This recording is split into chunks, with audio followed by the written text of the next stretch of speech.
دیکھو کہ اس دنیا میں اس وقت ہو کیا رہا ہے. اور اسی کے لیے وہ حدیث میں سنایا کرتا ہوں. آج تو یہ درس قرآن میں بات آ گئی ہے. وہ حدیث میرے نزدیک آخری چیز ہے. اس کے بعد بھی اگر آنکھ نہیں کھلتی کسی انسان کی تو میں نہیں سمجھتا کہ وہ اپنے گرد اس نے جو یہ فلا تزکوا انفسکم، اس نے جو اپنے گرد تزکیہ نفس کا ایک مصنوعی حالہ بنا لیا ہے، کبھی بھی وہ اس حالے سے نکل سکے گا اگر اس حدیث سے بھی آنکھ نہ کھلی. اور وہ حدیث کیا ہے؟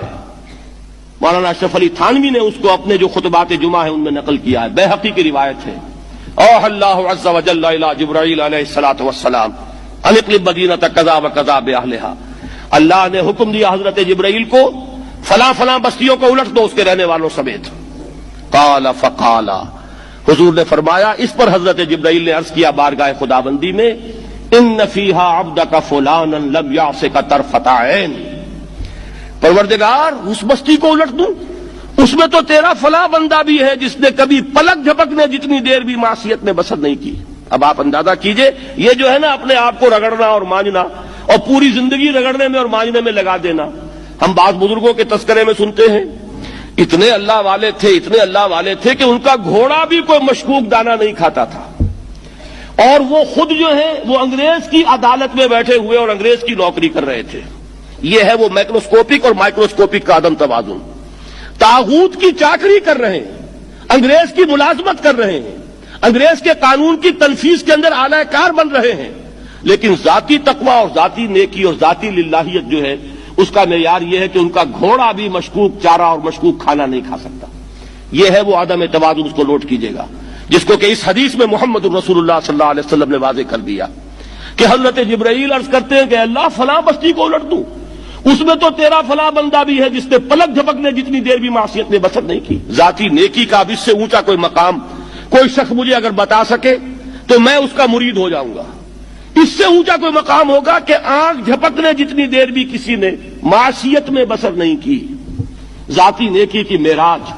لیکن حکم کیا ہوا بارگاہ خداوندی سے؟ قال فقال، حضور نے فرمایا، اللہ تعالیٰ نے حکم لیا جبرائیل کو، اقلب علیہ وعلیہ، الٹو اس بستی کو، پہلے اس بدبخت پر پھر دوسروں پر.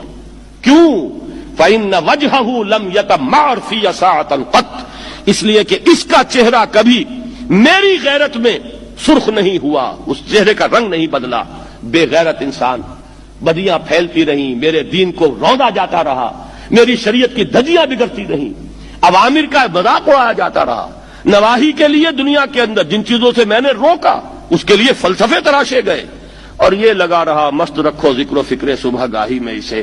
یہ سوائے ذاتی اپنے اس اصلاح کے اور ذاتی تقوی کے اور ذاتی نیکی کے اور ذاتی عبادت گزاری کے یہ میدان میں نہیں آیا. اس کا خون نہیں کھولا کبھی، اس کے چہرے کا رنگ متغیر نہیں ہوا، لہذا یہ دوہرا مجرم ہے. یہ ہے وہ تصور جو یہاں پر نوٹ کیجئے. ہاں، اس کے یہ معنی بھی نہیں ہے کہ نماز بھی نہیں پڑھ رہے، روزہ بھی نہیں رکھ رہے، اقامت دین کے کارکن ہیں، فرض نماز آ گئی ہے وہ چلی جا رہی ہے، جماعت کا کوئی اہتمام نہیں ہے. اب یہ دو انتہائیں ہیں. ایک انتہا یہ کہ وہ تزکیہ نفس جو ہے اسی میں وہ رگڑنے اور مانجنے کا عمل جاری ہے. ایک یہ کہ اس کا سرے سے کوئی تعلق ہی نہیں، اپنی ذات سے بحث ہی نہیں. وہ کیفیت وہ ہو گئی ہے جو یہود کی آئی ہے قرآن مجید میں کہ تامرون الناس بالبر وتنسون انفسکم وانتم تتلون الکتاب، کیا تم لوگوں کو نیکی کا حکم دیتے اور اپنے آپ کو بھول جاتے ہو؟ یہ دوسری انتہا ہے. پھر وہی بات عرض کروں گا، وہی بال سے زیادہ باریک اور تلوار کی دھار سے زیادہ تیز راستہ ہے جس پہ چلنا ہوگا کہ نہ یہ ہو کہ وہ مبالغہ ہو رہا ہو، اپنی ذاتی اصلاح میں تو مبالغہ کی حد تک آگے جا رہے ہیں، اور دوسرے یہ کہ اپنے دین کی تبلیغ و اشاعت، اقامت دین کی جدوجہد اس کا کھانا ہی نہیں کھولا، زندگی میں وہ کھاتا ہی نہیں کھلا ہے. یہ ایک انتہا ہے. دوسری انتہا یہ ہے کہ انسان یہ سمجھے اپنے آپ کو کہ میں تو مجاہد فی سبیل اللہ اور دین کا کارکن اور دین کا میں اللہ کے دین کو قائم کرنے کی جد و جہد کرنے والا ہوں، جبکہ حال یہ ہو کہ جو کبائر ہیں وہ بھی زندگی میں موجود ہوں.